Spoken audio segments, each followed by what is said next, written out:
perbincangan dua ayat secara ringkasnya tafsir. Sekarang kita berpindah kepada mengutip faedah. 5 faedah yang ringkas yang kita nak ambil dalam ayat ini. Ayat yang pertama kita nak ambil qauluhu ta'ala wala taziru waziratun wizra ukhra. Wala taziru waziratun wizra ukhra. Dosa orang lain orang tak tanggung.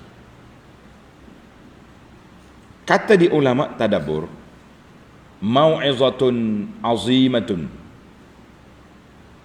Ayat ini menjadi peringatan yang besar. Manusia ni dia kena tahu pergerakan kita, diam kita, berjalan kita, duduk kita, semua itu manfaat dia. Yang baik balik kepada kita, yang buruk naik ke atas kita. Ingat yang baiklah. Kita semata-mata, tak pergi dengan orang lain asasnya. Jadi bila tahu semua benda baik, benda buruk ke atas kita, maka kita perbanyakkanlah usaha-usaha yang baik itu, sentiasa melakukan kebaikan supaya selamat diri kita daripada bala. Buatlah kita persiapan untuk kita selamat di akhirat nanti. Kita dua tempat ya di akhirat tu. Dua tempatnya, sama ada syurga itu yang kita nak, ataupun sebaliknya neraka, na'udzubillah. Na'udzubillah.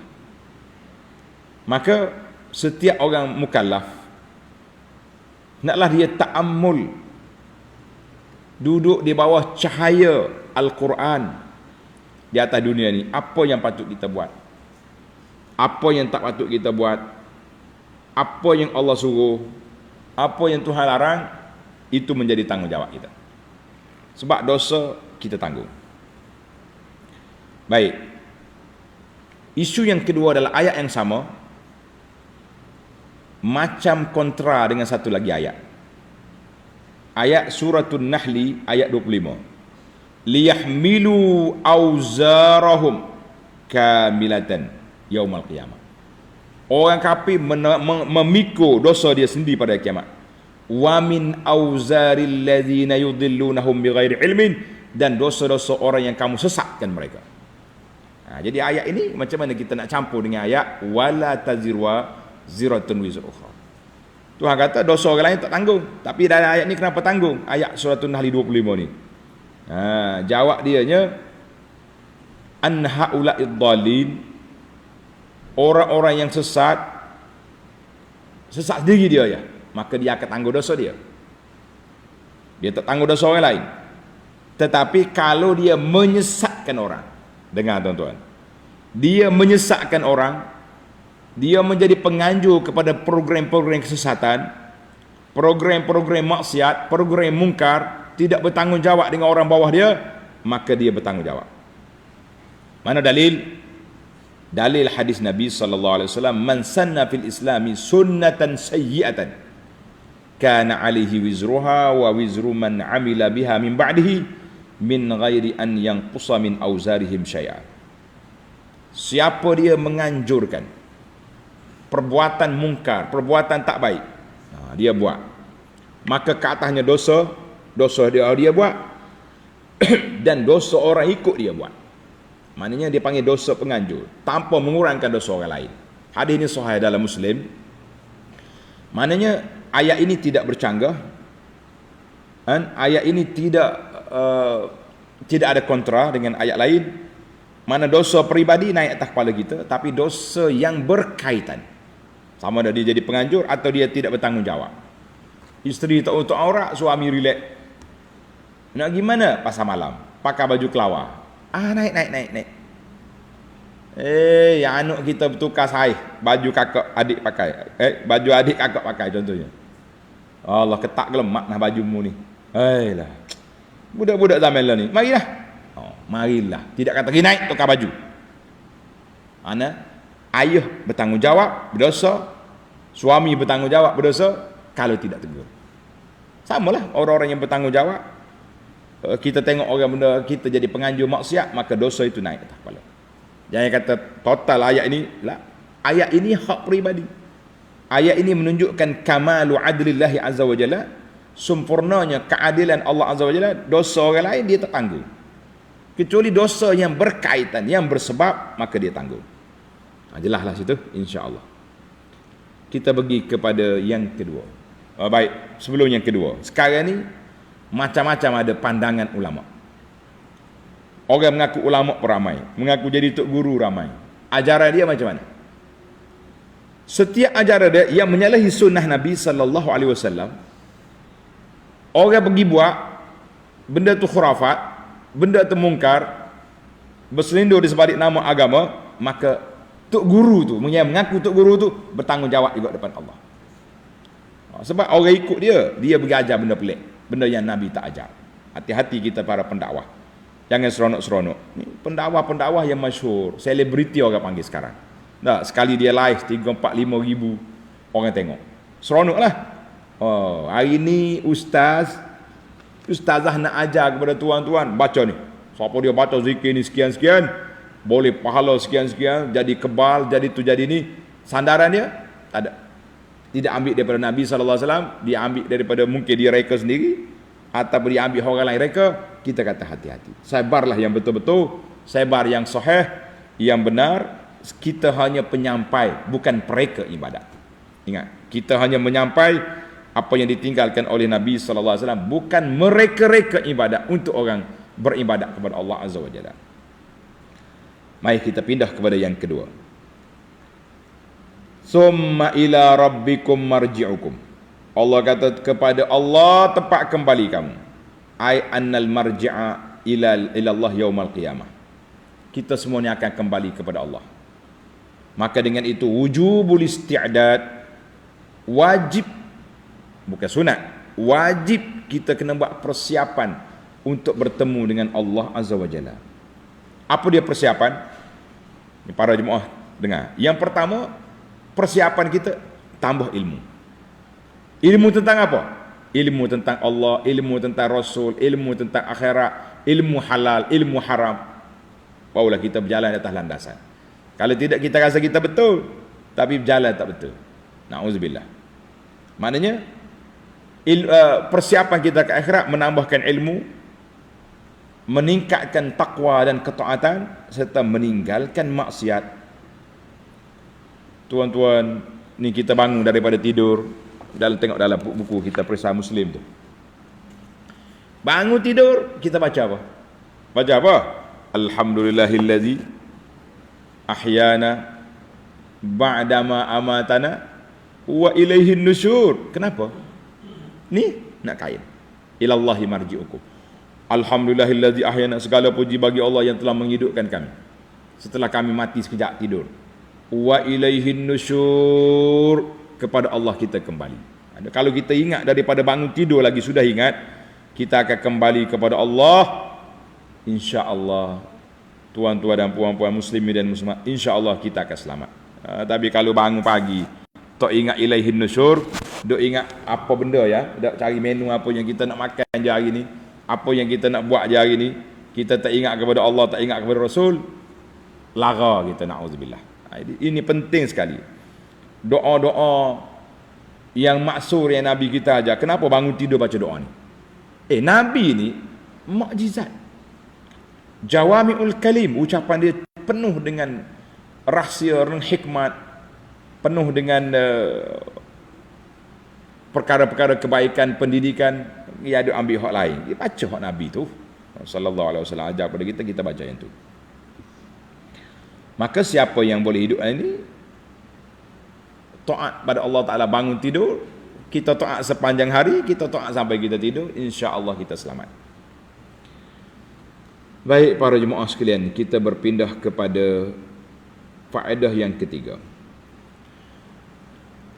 Innahu alimun bidzatis sudur. Allah tahu apa yang ada dalam hati. Ayat ini penutup kepada ayat sebelumnya, fayunabbiukum bima kuntum ta'malun. Allah kata, aku cerita kepada kamu apa yang kamu buat. Kemudian di akhirnya, innahu alimun bidzatis sudur. Allah Ta'ala apa tahu dalam hati kita. Maka di sini ulama tadabbur kata lil isyarah. Ayat ini menjadi isyarat ila annal hisaba yakunu ala ma fil qalbi. Kira-kira kita ni paksi dia duduk di hati. Paksi dia duduk di hati.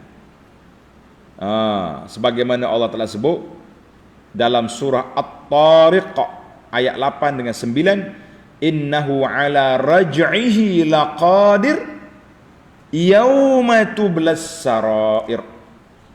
Allah Ta'ala berkuasa nak balik semula hidup balik kamu pada hari tublas sarair, hari didedahkan segala rahsia. Allahu Akbar. Allahumma astur uyubana ya Rabb. Ya Allah, maafkan kesalahan kami, tutuplah segala keaiban kami, janganlah dedahkan kami, malukan kami di hadapan ramai ya Rabbal Alamin. Kalau tidak, kalau kita tak taubat atas dunia ni, ya akhirat esok dia dedah semua sekali keburukan kita, kejahatan kita. Marilah kita taubat segera. Apa yang telah berlaku sudah berlaku, tapi masa kita masih ada untuk bertaubat. Ya Allah, dengan aku taubat, aku dah menyesal, aku ni tutuplah rahsia pada hari didedahkan segala rahsia. Allah tak ada dedahkan. Baik, dalam ayat ini Tuhan kata apa? Yauma tublas sarair. Fal madaru yaumal qiyamah ala ma fi qalbi. Di akhirat esok, pahala dosa berpaksi pada hati. Duduk situ. Sebab apa? Saya solat, musolat, ya. Saya baca Quran, betul. Saya berjihad. Hadis ni panjang. Imam Nawawi bawa dari awal kitab Riyadhus Salihin. Aku solat kerana Allah. Mu nak riak, nak tunjuk orang. Pam. Masuk neraka. Kenapa kamu berjihad? Nak menegak kalimah Allah. Tuhan kata kazab, bohong. Berjihad sebab nak kata kamu berani. Jadi kita hari ni takut. Kenapa baca Quran? Kerana nak dengar kalimah Allah. Membaca Quran kerana nak cari glamour, nak suruh orang puji. Yauma tublas sarair. Hari dia segala rahsia, paksi kiraan di akhirat di mana? Dalam hati. Amma fid dunya, adapun di atas dunia ini, fal madaru alal a'maliz zahirah. Atas dunia ni kira-kira kita mengikut yang zahir. Ikut yang zahir. Karena itulah Nabi sallallahu alaihi wasallam bermuamalah dengan puak munafiqin sebagai orang Islam. Nabi tahu orang munafik kena tanda-tanda dia ada, tapi oleh kerana dia mari masjid, dia mengucap 2 kalimah syahadah depan kita, dalam hati kita tak boleh kita nak belah, korek. Maka dimuamalah dengan muamalah orang muslimin kerana mereka menzahirkan keislaman. Jadi kita atas dunia ni kita muhasabah manusia dengan zahir. Wa nakilu sarairahum ilallah. Rahsia dia kita serah ke Tuhan. Kenapa awak nampak baik dengan dia tu? Dia pergi masjid, dia solat, dia 2 kalimah syahadat saya. Mana kita ambil benda yang zahir saja. Benda yang batin kita serah kepada Allah Azza wa Jalla. Yang tak tahannya atas dunia lagi nak korek hak batin dia. Aku tahu dia tu jahat. Dalam hati dia aku tahu. Bohong kau kalau tahu dalam hati orang. Mana tahu? Tahu dalam hati orang. Mana tahu? Berapa ramai, minta maaf lah muslimat ni, contoh je ni, berapa ramai orang yang duduk dengan suami dia, senyum pagi, petang, siang, malam. Bila suami mati, 5 orang budak kecil mari cari abah. Bila tu ayah ni kahwin? Duduk dengan aku senyum, ya tak ada apa-apa, macam tak ada orang lain. 5 orang ada anak ada. Anak kata apa? Main-main. Patutnya tak mengigau ke jaga-jaga tak? Pergi panggil nama orang lain, duduk sebelah bini. Boleh dia sembunyi benda lagu tu. Atas dunia ni kita ambil yang zahir je lah. Tapi Allah yauma tublas sarair akhirat.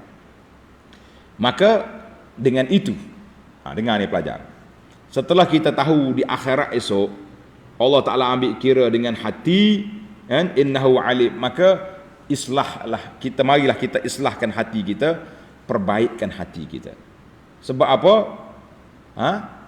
Sebab disitulah paksi. Ala wa inna fil jasadi mudghah, hadis masyhur dalam Bukhari Muslim tak? Bila baik hati, baik yang lain. Maknanya Allah Ta'ala la yanzuru ila suwarikum.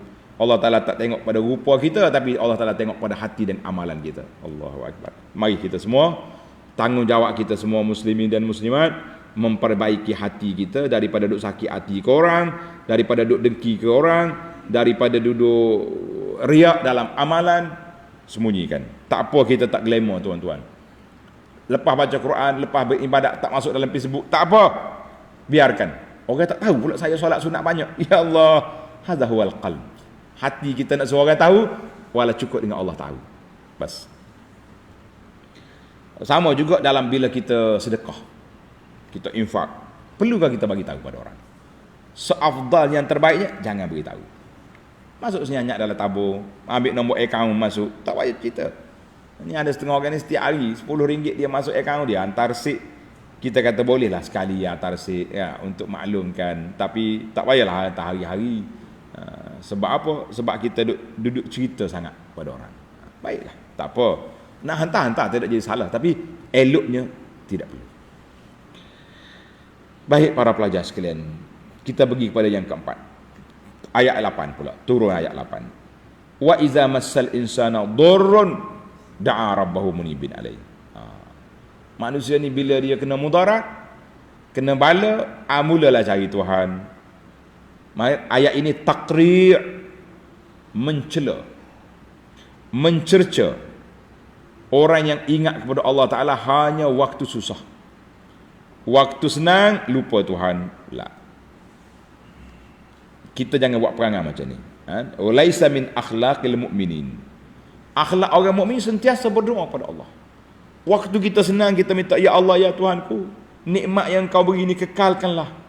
Nikmat yang kau beri ni, berilah hidayah padaku, dapat menggunakan dengan cara yang baik.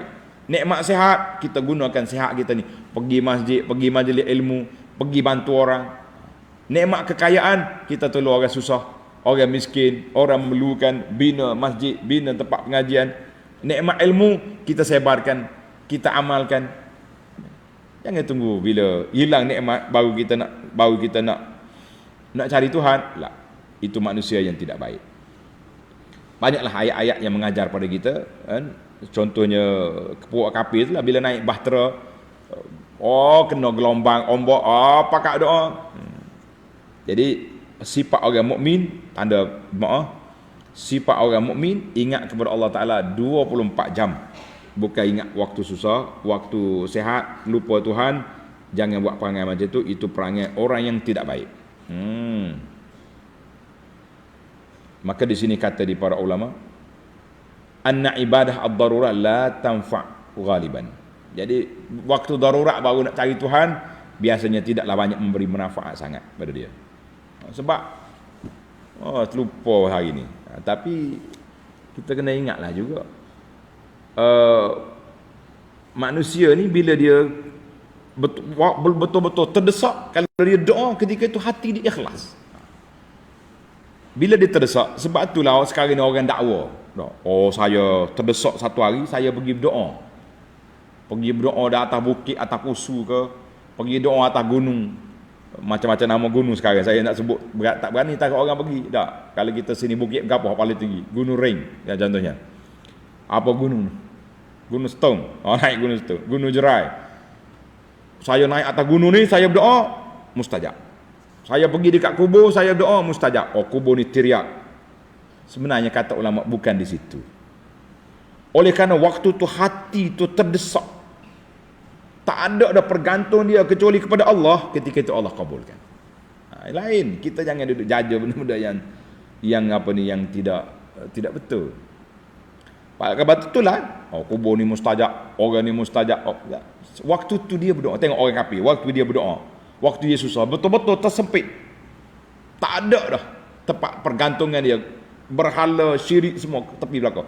Dia bergantung pada Allah, ketika itu Allah selamatkan. Laut hilang gelora, hilang gelombang, dia selamat. Balik ke darat, kafir balik. Na'udzubillah. Baiklah, kita tutup perbincangan kita yang kelima. Wa iza massal insana durun da'a rabbahu munibi. Saya Hasan 5 dah. Wa iza massal insan, apabila manusia itu susah, baru ingat ke Tuhan. Bila dia senang, dia tak ingat ke Tuhan. Maka kata di para ulama, ini yang kelima. Sekali uraian sini. Anna Allah azza wa jalla yujibu da'watal muttar walau kana kafiran. Allah Taala perkenankan doa orang yang sangat berhajat walaupun kafir. Karena itu Dalam hadis Nabi kata da'watul mazlum, doa orang yang dizalimi. Walaupun dia kafir, tapi dia mazlum, dizalimi oleh orang Islam. Kalau dia berdoa, Allah kata, la ansurannaka walau ba'da hin. Aku akan tolong kamu.